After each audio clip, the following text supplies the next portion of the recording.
Sinampahan ng kaso sa Office of the Ombudsman nitong Lunes, April 28 ang aktres at Barangay Longos, Malabon City Chairman na si Angelica de la Cruz.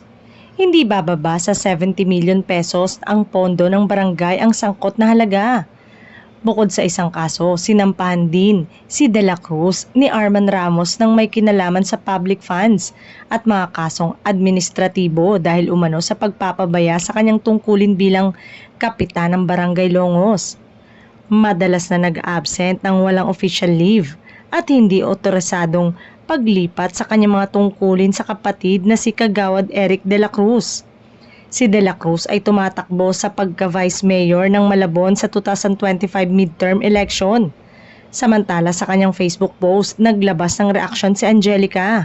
Aniya, grabe talaga ang politics. Pag hindi nila nakuha ang gusto nila na siraan ng next step, kakasuhan ka naman nila. Maaalalang inihayag ng kapuso actress na si Angelica de la Cruz ang hangarin niyang tumakbo sa local position taong 2013 upang gawing opisyal ang pagtulong niya sa mga tao at maipagpatuloy ang naiwanang gawain ng kanyang nawala na kapatid.